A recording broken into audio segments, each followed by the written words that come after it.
Assalamualaikum warahmatullahi wabarakatuh. Salam dan bahagia Bapak dan Ibu Guru.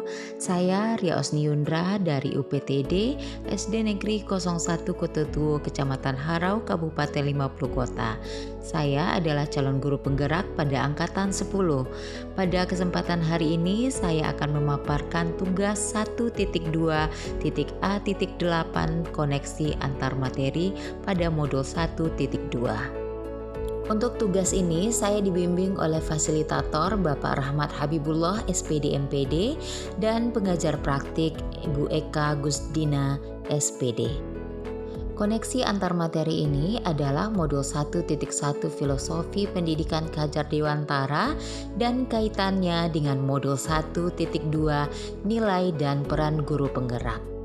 Koneksi antar materi ini memakai model refleksi 4P.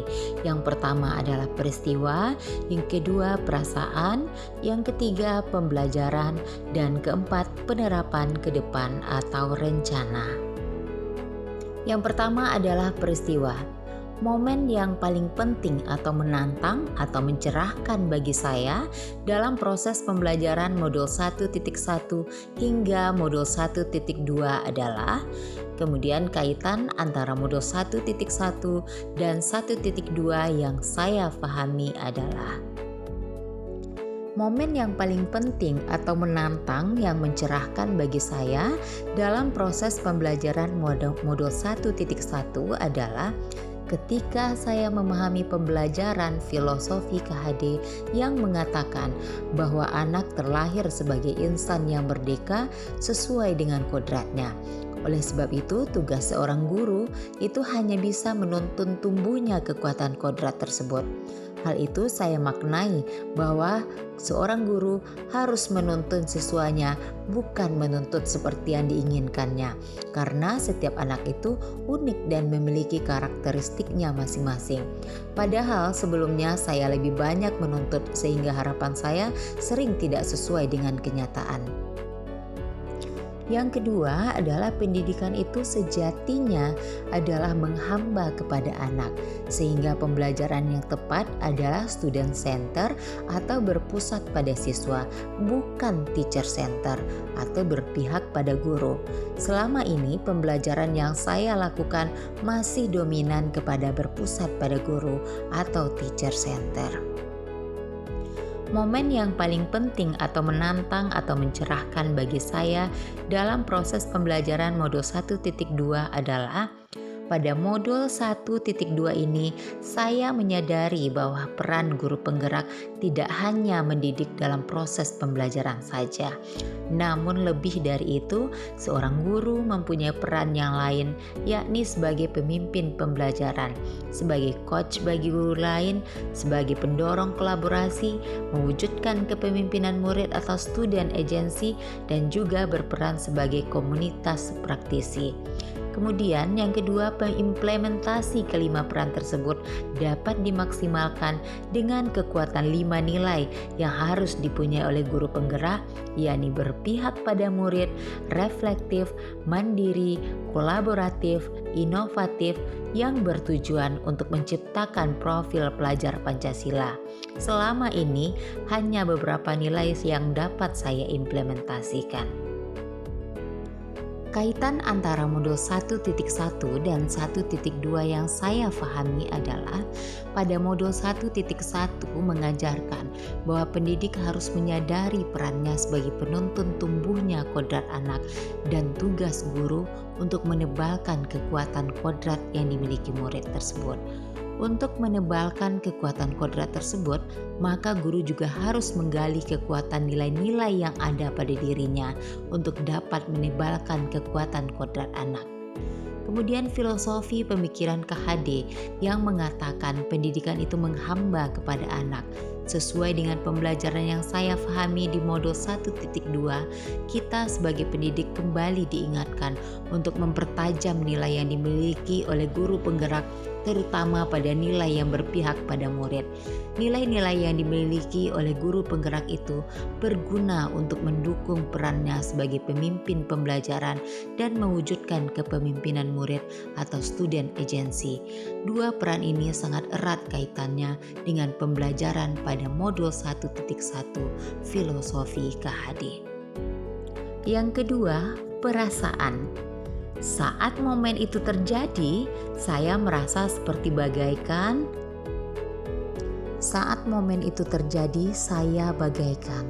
seorang yang berada di sebuah lorong gelap yang kemudian di tengah ketakutan dan kegalauan mendapatkan seberkas cahaya.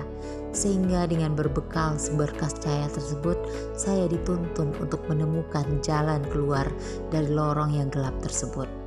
Ilmu yang saya dapatkan pada program pendidikan guru penggerak ini, khususnya pada modul 1.1 dan modul 1.2, seperti cahaya yang menuntun saya agar menjadi guru yang ideal, guru yang menjalankan perannya dengan baik berdasarkan kekuatan nilai-nilai yang dimiliki, yaitu berpihak pada murid, reflektif, mandiri, kolaboratif, dan inovatif. Yang ketiga yaitu pembelajaran. Sebelum momen tersebut terjadi, saya berpikir bahwa, kemudian sekarang saya berpikir bahwa.